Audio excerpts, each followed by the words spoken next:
और देश की बात में आइए आगे बढ़ते हैं। अब बात कांग्रेस की करते हैं। नेशनल हेराल्ड केस में सोनिया गांधी, राहुल गांधी को ईडी का समन पहुंच गया है, जिसमें सोनिया गांधी, राहुल गांधी को 8 जून को बुलाया गया है। कांग्रेस का कहना है कि 7 साल बाद ईडी को लाया गया है और ये मनगढ़ंत और काल्पनिक आरोप है। इस पूरे मामले पर बात करने के लिए हमारे साथ कांग्रेस के राज्यसभा के नेता और वरिष्ठ वकील अभिषेक मनु सिंघवी मौजूद हैं।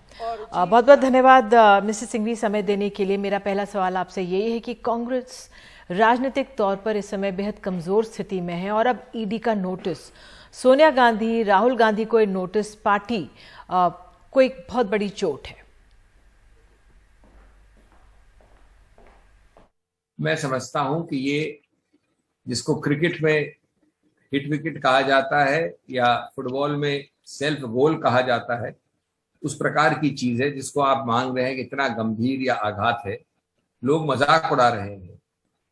जो चीज 2014 में शुरू हुई, जो चीज 2015 में फाइल पे क्लोज हुई, आज 7 साल बाद इन्फ्लेशन से मन हटाने के लिए, जीडीपी के जो ग्रोथ के फिगर्स कम से कम आ रहे हैं उनसे ध्यान आकर्षित हटाने के लिए, जो सामाजिक विभाजन और अविश्वास की भावना देश में बढ़ रही है, वहां से ध्यान हटाने के लिए ये सब चीजें हटकंडे ड्रामाबाजी की जा रही है। ये एक विचित्र केस है मैडम, जहां पर कोई पैसा नहीं है, कोई अचल संपत्ति नहीं है, कोई स्थानांतरण नहीं है, कोई फ्लो नहीं है और फिर मनी लॉन्ड्रिंग है। ये अजीबोगरीब चीज कैसे हुई मैं जानता नहीं। अगर पहली कक्षा का कोई विद्यार्थी हो वही बताएगा आपको कि मनी लॉन्ड्रिंग के लिए मनी होना चाहिए और उसका स्थानांतरण होना चाहिए, एक ट्रेल होनी चाहिए। यहां पर अगर आपने अपनी डेट को, कंपनी ए है या एजेएल, उसने अपने ऋण को बदल के इक्विटी बनाया, इक्विटी बनने से एक और नई कंपनी यंग इंडिया, उसकी अधिकतर बहुमत वाली भागीदारी बन गई। जो एसेट्स, जो अचल संपत्ति एजेएल की थी शुरुआत से वो वहीं रही, 1 मिलीमीटर न हिली, न किसी के पास गई। जो यंग इंडिया के डायरेक्टर्स वगैरह हैं वो सिर्फ कानून द्वारा नॉमिनल होते हैं, क्योंकि ये एक विशेष प्रावधान के अंदर कंपनी होती है जिसे अनुच्छेद 25 कहा जाता है, जिसके अंतर्गत न आप प्रॉफिट ले सकते हैं, न डिविडेंड दे सकते हैं, न पैसा बाहर निकाल सकते हैं। ये आम कंपनी नहीं होती है। बिल्कुल मिस्टर सिंघवी, क्योंकि यंग इंडिया का आपने जिक्र किया, इसमें सोनिया गांधी, राहुल की 38% हिस्सेदारी का दावा है और इस मामले के कई पहलू हैं। ये ध्यान भटकाना हो या राजनीतिक कार्रवाई हो, आम नागरिक को कैसे समझाएंगे? ये 2 या 3 चीजें हैं, जैसा कि मैंने आज की प्रेस ब्रीफिंग में कहा विस्तार से।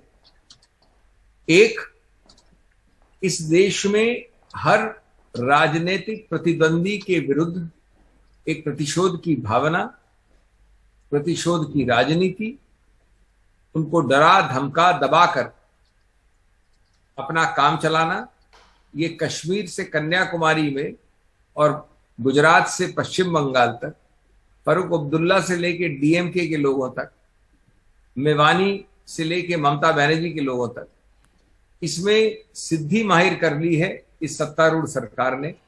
ये उसका द्योतक है। नंबर 2, ये द्योतक है घबराहट का, बौखलाहट का।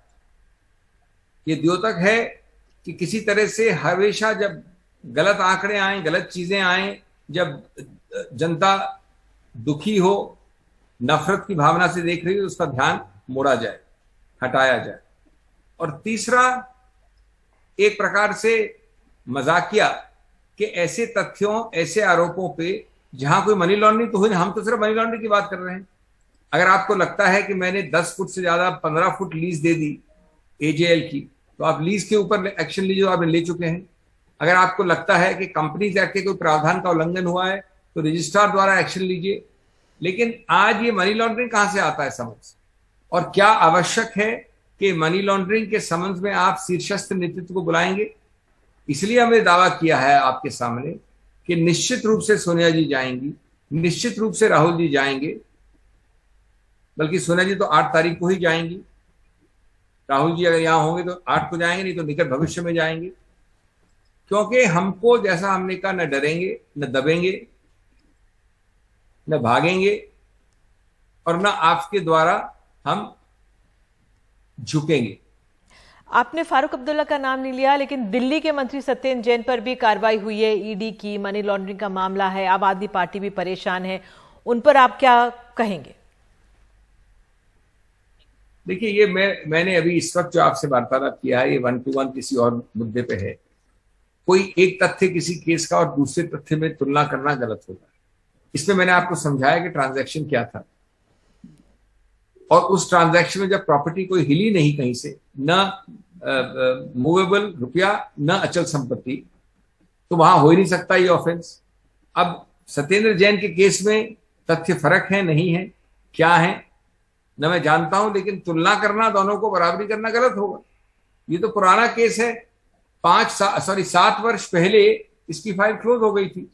हमने कहा आज प्रेस कॉन्फ्रेंस में कि आपने उन ईडी के नेतृत्व में किसी को बदलाव किया, हटाया और उसको कहा कि वापस पुनः शुरू करिए।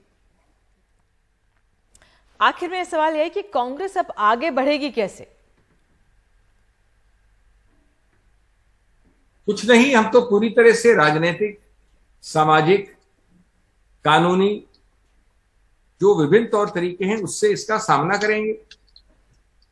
जाएंगे, माननीय सोनिया गांधी जी जाएंगी, माननीय राहुल गांधी जी जाएंगे, और इस सब से हम शर्माएंगे आपको यानी बीजेपी को। हम शर्माएंगे कि आप किस प्रकार से कठपुतलियों को रखकर, चाहे वो सीबीआई हो, ईडी हो, आईटी हो, इत्यादि इत्यादि, आप समझते हैं डराना, धमकाना, झुकाना। लोग आप पे हंस रहे हैं और पूरा देश ये नोट कर रहा है, और समय हमेशा जो है बलवान होता है, इसलिए थोड़ा आप गणतंत्र और लोकतंत्र की भी लाज रखिए। बहुत बहुत धन्यवाद जुड़ने के लिए अभिषेक मनु सिंघवी। तो उन्होंने अपने तथ्य सामने रखे। उनका कहना है कि जब सोनिया गांधी जाएंगी तो इससे बीजेपी को शर्मसार होना पड़ेगा।